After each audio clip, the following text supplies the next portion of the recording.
السلام علیکم اسٹوڈنٹس، کیسے ہیں؟ صحت طبیعت ٹھیک ہے آپ کی؟ جی بیٹا، آج ہمارا جو ٹاپک ہے وہ استنبول ہے، جس کے مصنف ہیں حکیم محمد سعید۔ ایکچولی حکیم محمد سعید نے پوری دنیا کا سفر کیا، اس وجہ سے انہوں نے سفر نامے بہت سارے لکھے۔ اسی طرح انہوں نے استنبول بھی لکھا۔ استنبول قسطنطنیہ جسے کہتے تھے، یہ قسطنطنیہ پرانا نام ہے، استنبول آج نیا نام ہے۔ حکیم محمد سعید جو ہے وہ ہمدرد دعا خانہ سے منسلک تھے، اور اوبیسلی کثیر الانتخابی سوالات میں پیدائش، جائے پیدائش وفات، شہرت کی وجہ ہمدرد دعا خانہ تھا۔ ایک بہترین طبیب تھے، پوری دنیا میں بلائے جاتے تھے، پوری دنیا گھومی، سفر نامے پر مہارت تھی۔ ہمدرد لیبارٹری کراچی کے بانی، تصانیف ان کی جو ہے وہ اخلاقیات نبوی صلی اللہ علیہ وسلم اور پھر قرآن کی روشنی میں بہت ساری ان کی تصانیف ہیں، سفر نامے بہت سارے لکھے انہوں نے۔ تو بسیار نویس جو ہے وہ مصنفوں میں ان کا جو ہے وہ شمار ہوتا ہے۔ اور پھر اس کے بعد ہم جو ہے وہ آئیں گے اقتباس کی تشریح۔ ایک اقتباس لیا ہے میں نے، اور اس اقتباس میں نے کوشش یہ کی ہے کہ جو امپورٹنٹ چیزیں ہیں وہ آپ کو بتا دیے جائیں، اور بورڈ پیٹرن کے اکارڈنگ، یعنی بورڈ پیٹرن کے مطابق میں نے یہ ساری چیزیں لکھنی ہیں تاکہ آپ کو یاد ہو جائے۔ اچھا بیٹا، جو بورڈ پیٹرن ہے آبویسلی آپ میں سوال نمبر 4 ہوگا، اور سوال نمبر 4 میں آپ نے سب سے پہلے جو ہے وہ استنبول اقتباس کی تشریح ہے۔ اقتباس کی تشریح میں نے صفحہ نمبر 97 دوسرا اقتباس لیا ہے، صفحہ نمبر 97 کا دوسرا اقتباس لیا ہے میں نے، ٹھیک ہے۔ اس کے بعد یہ میں نے اسٹارٹ بھی لکھ دیا تاکہ آپ کو پتہ چل جائے کہ میں نے کون سا اقتباس لیا ہے۔ اچھا بھارت، پھر اس کے بعد آپ نے مصنف کا نام لکھنا ہے، مصنف کا نام آدھے نمبر کا ہے۔ پھر اس کے بعد آپ نے سبق عنوان لکھنا ہے، وہ بھی آدھے نمبر کا ہے۔ خط کشیدہ الفاظ کے معانی، اور وہ بھی آدھے نمبر کے ہیں، 4 ہوں گے۔ وہ آپ کے جو پیراگراف ہے اس کے اوپر لائن لگی ہوگی، آپ کو پتہ چل جائے گا۔ اسی طرح بیٹا یہ 3 نمبر آپ کے مکمل ہوں گے، اور آپ کو پتہ ہے کہ جو یہ اصل میں 5 نمبر کا ہے ایک اقتباس، تو اگر 2 اقتباس ہوں گے تو وہ 10 نمبر کے ہوں گے اوبیسلی، تو 2 ہی اقتباس آئیں گے۔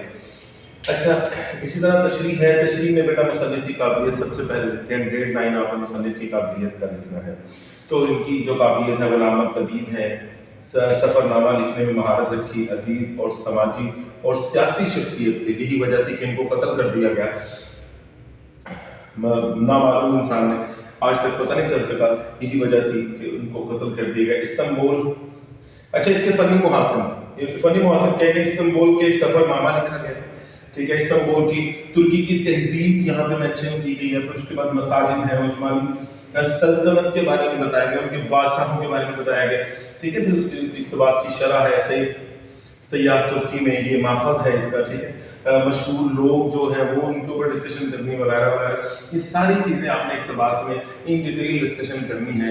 میں آپ کو بتاتا چلوں کہ 5 نمبر کا اگر آپ کے اقتباس کی تشریح ہے، یہ 1 سے 1.5 پیج، یعنی 1 سے 1.5 سائڈ پہ یہ کمپلیٹ ہونا چاہیے۔ اگر 2 ہیں تو اوبیسلی یعنی 3 پیجز آپ کے اقتباس کی تشریح لیں گے، آپ کو پورے 5 نمبر بھی مل سکتے ہیں، تھوڑی سی محنت درکار ہے اس کے لیے۔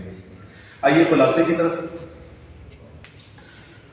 اچھا بیٹا، خلاصے میں جو امپورٹنٹ چیزیں ہوتی ہیں، سب سے پہلے تو خلاصہ 1/3 ہوتا ہے، یعنی کسی بھی پیراگراف کا یا کسی بھی کہانی کا 1/3 حصہ ہوتا ہے۔ خلاصہ اصل میں نکلا ہے تلخیص سے، کمپریہنسو، یعنی جو ہے آپ یوں سمجھ لیں کہ پریسائز کرنا ہے آپ نے، اس کو بالکل کنسائز کر کے چھوٹا کر کے لکھنا ہے، اور چھوٹا بھی کتنا کرنا ہے کہ 1/3 حصہ جو ہے وہ محسوس ہونا چاہیے، تو اتنا زیادہ آپ نے اس کو چھوٹا کر کے لکھنا ہے۔ تو جیسے میں نے آپ یہاں پہ میں نے مثال بھی لکھی ہوئی ہے، اگر 100 لائنز کا آپ کا اقتباس ہے تو اس کو ڈیوائڈ بائی 3، یعنی آپ کی جو آپ نے جو تلخیص لکھنی ہے وہ 33 لائنز کی ہونی چاہیے۔ اسی طرح اس کے بعد مصنف کی قابلیت آ جائے گی، خلاصے میں پھر فنی محاسن آ جائیں گے، اور فنی محاسن جو میں نے مصنف کا قابلیت وہاں پہ لکھ دی ہے، اور فنی محاسن بھی مطلب جو ہے میں نے اقتباس کی تشریح میں مینشن کر دی ہے، وہاں سے دیکھ لیجیے گا۔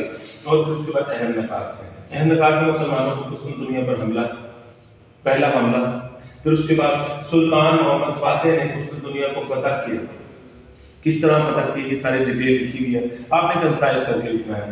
پھر مختلف سلاطین کی قسطنطنیہ میں تعمیرات اور مہارتیں، بہت ساری مہارتیں تھیں ان کی، بہت ساری تعمیرات تھیں. یہ تیسرا پیراگراف ہے، اس کو آپ نے فوکس کرنا ہے. استنبول مساجد کا شہر، مشہور مسجد سلطان سلیمان ہے.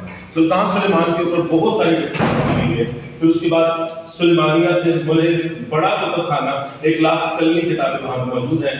تو کافی میوزیم میں مصنف کا دوستوں کے ساتھ قیام، تو کافی ولیم راجرز کی تصنیف اور بیت الحکمت کا جو ہے وہ ذکر کیا گیا ہے. تو کاپی کا ذکر کیا تو کاپی میں جو ہے وہ مطلب فوجی جتنا آثار قدیمہ ہے وہ بھی پڑے ہوں گے، اور جو مطلب پوری قسطنطنیہ یا پورے ترکی کے جتنے بھی جو ہے وہ آثار قدیمہ ہے وہ یہاں پہ موجود ہیں. پھر حضرت ابو ایوب انصاری رضی اللہ تعالیٰ عنہ، بار بار مینشن کیا گیا ان کے بارے میں، یہ نبی پاک صلی اللہ علیہ وسلم کے صحابی ہیں اور مدینہ میں سب سے پہلے میزبان بنے نبی پاک صلی اللہ علیہ وسلم کی. یہ تھا بیٹا ہمارا خلاصہ.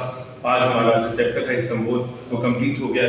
Thank you very much. انشاءاللہ نیکسٹ چیپٹر کے ساتھ میں دوبارہ حاضر ہوں گا.